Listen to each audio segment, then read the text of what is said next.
നമ്മുടെ നാട്ടിൽ നിന്നൊരു ഹാജിയാർ നടന്നു പോയിരുന്നു, ഷിഹാബ് ചോറ്റൂർ. അദ്ദേഹം നടന്നു പോകുമ്പോൾ വല്ലാത്ത പുകിലായിരുന്നു. ആ പുകില് സാമൂഹ്യ മാധ്യമങ്ങളിലൊക്കെ ഒത്തിരി ഉണ്ടായെങ്കിലും ആ ഉണ്ടാകുന്നതിന് കാരണമായ ചില സംഭവങ്ങൾ അദ്ദേഹത്തിൻ്റെ പ്രവൃത്തിയിലും ഉണ്ടായി എന്നുള്ളതായിരുന്നു അതിൻ്റെ പ്രധാനപ്പെട്ട കാര്യം. ഈ നടന്നു പോകുമ്പോൾ 2-3 യൂട്യൂബുകളും സാമൂഹ്യ മാധ്യമങ്ങളെയും ഒപ്പം കൂട്ടി അതിൻ്റെ പോലീഷയും ഗുണഗണങ്ങളും പറഞ്ഞ് കൊട്ടിപ്പാട്ടും പാടി പോകുന്ന സ്ഥലങ്ങളിൽ ആകാശത്ത് അള്ളാഹുവിനെ കണ്ടതും പിന്നെ മനോഹരമായ ആൽബം സോങ്ങുകളെ അനുസ്മരിപ്പിക്കുന്ന പാട്ടുകളൊക്കെ പാടിയും എല്ലാം റെഡിയാണെന്ന് പറഞ്ഞു പോയി വഴിയിൽ കുടുങ്ങി പിന്നെ അതൊരു വാർത്തയാവുകയും പിന്നീട് വിമാനം കയറിയോ വല്ല വിധേനയുമൊക്കെ അവിടെ എത്തിച്ചേർന്ന് അവിടെയും ഫോട്ടോഷൂട്ടുകളുടെ പ്രളയമൊക്കെ ഒത്തിരി നടത്തി. അതൊക്കെ സ്വാഭാവികമാണെന്നും ആകസ്മികമാണെന്നുമൊക്കെയാണ് അന്ന് അദ്ദേഹത്തെ പിന്തുണച്ച ഒരുപാട് ആളുകൾ പറഞ്ഞത്. പക്ഷെ പിന്നീട് ഒരു ഹാജിയായ അദ്ദേഹത്തെ പ്ലേസ് ചെയ്യുന്നത് കണ്ടപ്പോൾ എല്ലാവർക്കും അതൊക്കെ മാറ്റി പറയേണ്ടി വന്നു.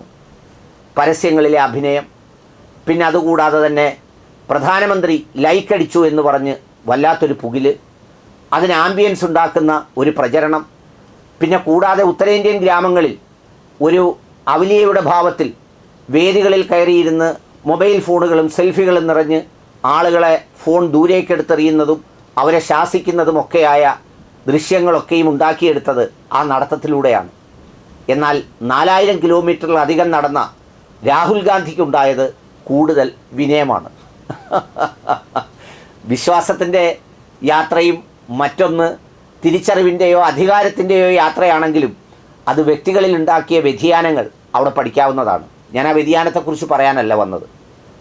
മുഹമ്മദ് ബൊലബേർ എന്ന് പറയുന്ന ഒരു ഫ്രഞ്ചുകാരൻ, പാരീസുകാരൻ, അദ്ദേഹം 13 രാജ്യങ്ങൾ താണ്ടി ഏതാണ്ട് ഓഗസ്റ്റ് 22-ന് 2023 യാത്ര പുറപ്പെട്ട് ഇപ്പോൾ അദ്ദേഹം മദീനയിൽ എത്തിച്ചേർന്നു.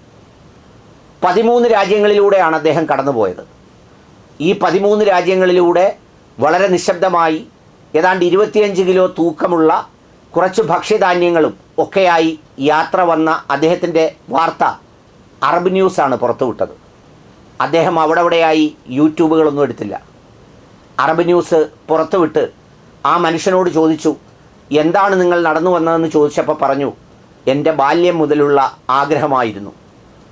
നിശബ്ദമായി നടന്ന് ദിക്റുകളും സ്വലാത്തുകളും ഒക്കെ ചൊല്ലി സന്തോഷത്തോടെ ഈ ലക്ഷ്യസ്ഥാനത്തിൻ്റെ ഓർമ്മകൾ മാത്രം മനസ്സിൽ നിറച്ചുകൊണ്ട് ആരും അറിയാതെ ഒരു യാത്ര വരണം.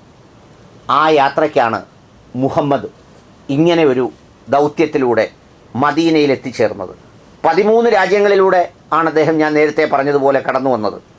Switzerland, Italy, Slovenia, Croatia, Bosnia, Montenegro, Albania, Macedonia, Greece, തുർക്കി, ജോർദാൻ, എന്നിട്ട് ഏറ്റവും ഒടുവിൽ സൗദി അറേബ്യയിലും. അദ്ദേഹം പറഞ്ഞത്, ഞാൻ പുറപ്പെട്ടത് സമ്മറിലാണ്, എന്നാൽ എത്തിച്ചേർന്നത് സ്പ്രിങ്ങിലും.